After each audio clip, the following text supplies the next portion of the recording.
boxing fans probably ever. I mean, Brandon, you know this. I talk to you about boxing all the time, and Brandon's more of a casual boxing fan. We'll watch the bigger fights. You know, the heavyweight title fight I got you to watch. Yeah, I enjoyed the was it Stavern against Stavern and Deontay Wilder. That's right. That was a big fight. And coming up next Friday at the Masonic Temple, there's a big event. Bring Boxing Mecca to Detroit, and we are so privileged to be joined in studio by junior welterweight prospect, the hottest prospect in the state of Michigan, Ronnie Austion. It's a real pleasure to have you in studio, Ronnie. Thanks for being here. The hottest.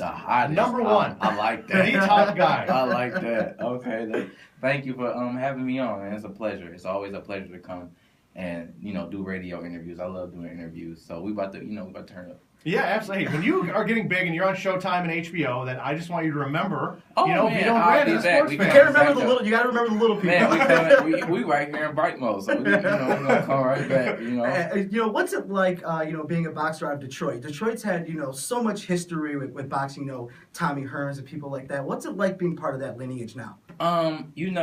Growing up, I wasn't a boxer. I was a football player. So it was like you would hear about it, but you never knew who really Tommy Hearns was until you got into it. And the more you got into it, and the more I got into boxing, people looked at me as a more Floyd. They're like, oh, you little Floyd, you kind of like him. And that's why everybody like, oh man, you want to be like Floyd Mayweather? Like no, but they kind of dubbed that to me from jump. But to be where the boxing mecca, like they said, they're trying to bring it back. It was Tommy Hearns, Iceman, and all them, it's always good. We got Tony Harrison coming up. You just seen him on Friday Night Fights putting on for the city. So just to come right behind him, like after he's knocking down the door and coming and knock it right back down, what I'm saying? Like we got a team, we got a SWAT team of people coming to take over. It's always good. The Kronk Boxing Gym, you've done some work boxing with the Kronk Boxing Gym. It's been a lineage in this city, and Emmanuel Stewart, of course, the godfather of the Kronk Boxing Gym. My family actually has a history with Emmanuel Stewart. Right. My mother taught Emmanuel Stewart's daughter back in the 70s in high school, and they interviewed Hilmer Kenty for the school newspaper back then. So my family goes way back with the Kronk Boxing team. But what's it like being around those people? Of course, Emmanuel Stewart passed away a few years ago. But what's it like being around those people that boxing is their life, and to be in a gym that has that type of lineage of guys? What's it like just being a part of that atmosphere? Right. How old was I? I had to be like 14 when I went to Kronk. That was like my first time going, and to be around it, 14 then 15, staying the night over at Emmanuel's house was always fun. He always had stories. He always had, positive things to say. Sugar Hill pretty much molded me to where I was at, and then, going to tournaments, getting known, how Emmanuel Stewart was like a genius when it came to amateur boxing, because he had our outfits with our names on the back. So when people would see you, they would know your name before they would even come up to you. You see the name on the back, hey, Ronnie Austion, hey, how you doing? I'm talking about from tournament to tournament. So as I came from tournament to tournament, they knew who I was just from, the name. That's to do with the name on the back, and I wore the shirt till I couldn't wear it no more. So that was good too. So it's Kronk, it had this bad rep and it had this good rep, but it always comes with everything you do. You have a good and bad rep. Right. You talked about earlier you being, little Floyd. Right. What kind of inspiration was Floyd Mayweather for you as a boxer, and even as your style and things like that? To be honest, when I first started boxing, me and my dad's behind me, with everything. Mm-hmm. I didn't like Floyd. I'm being honest. I didn't like Floyd. I really didn't like Floyd. I like Winky Wright. You know what? Winky Wright was a great fighter, great defensive specialist. He really made Felix Trinidad look like I like Winky Wright just on the simple fact 50 Cent was my favorite rapper, and they was like together all the time. And me getting into it, that's what I was looking at. I was 13, so I'm like, my dad like, you gotta watch Floyd Mayweather, like he's the best. He's been beating this guy. I'm like, man, And the more I watched it, and the more people were like, oh yeah, you kind of resemble him. The speed and stuff.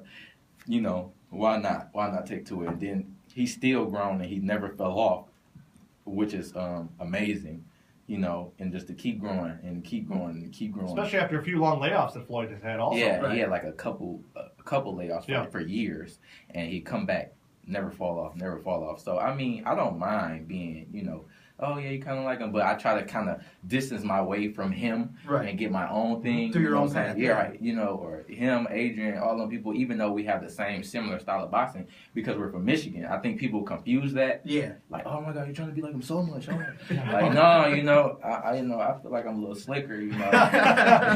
Floyd's from Grand Rapids. He's not even from Detroit. Right. You know, I feel like a little slicker. You know, he got that detail. You know, but it's always a privilege. It's an honor. What was it like the first time you got punched in the face in the boxing gym when you finally decided to be a boxer? Right. What's it like the first time you're in there and then somebody just clocks you in the face as hard as they can? What happens? You question a lot of things. The first time I really got hit, I was like, Jesus, like, you know, it wasn't that bad. And I was like, maybe I'll come back, or next time I'll just move. You know, like when I got hit for real, I was just like, okay, well, next time I'll move. You know, that's some stuff you don't want to. That's like the first time you get a whooping. Like, okay, well, I won't do that, so I'll get a whooping this time. I kind of avoid that. So yeah, it was a weird experience, but I guess I got used to it. Yeah. You know, boxers, you know, just like any other, you know, athlete, they have to be in tip-top shape. They have to be in, you know, the best shape when they get in the ring. You know, what's your training regimen like, and what kind of like, what's like kind of diet? I know the diet has to be kind of rough to be y'all, but what's that like? Man, okay. You know, trying to make weight, you know, the 140 pound weight limit. This little training camp's been kind of fun, but our coach has us wake up. It's around 5:30 in the morning, and we get to where we supposed to run at 6. We run at 6. We run I think like how many rounds? It's like 3 or 4 miles in the morning. When we done, go rest, get right back up, go to the gym, whatever we had. Where either it's strength and conditioning, or is it cardio day, or or we boxing. That's done, and then when we're done, we go work out again. And we go to LA Fitness, maybe we go run again, or we go sit in the sauna, burn off some extra calories. And most definitely, we got to turn that diet in, and it's so terrible. It's so terrible. Like everybody on the gram been like, Ronnie, what's wrong with you? And I just been liking cheeseburger pictures. Like I've been going to look up like hamburgers. Like I've been on Instagram looking up the Hamburglar and like stuff like that, like Fat Burger. I've just been going through it, and like I'm just so happy that Thursday's coming up so I can weigh in and I can just indulge in all the stuff that I've been missing out on. That diet is, I mean. Yeah, because isn't that meal right after the weigh-in? That's like, you can get in that huge meal after the weigh-in. Yeah, after the weigh-in, you can do whatever you want. That's what I'm waiting on. Like, I'm just, like, I always go to the press conference, like, with, like, a backpack or, like, a Louis Vuitton backpack. I'm like, oh, my God, what you got in there? Like, a whole bunch of money?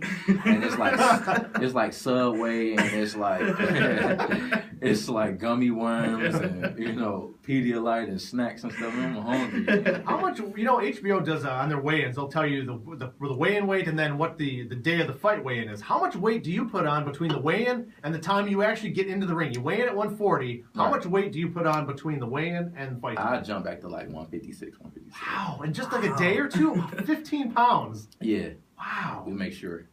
That is it. Man, I always wonder how that happens. Like, guys rehydrate, they call it up to, 160 pounds. Like, when you first do it, like, when I think my last fight, when I first got off the scale, I had 8. Like, my stomach was so small. Like, and I'm like, dang, I couldn't get it.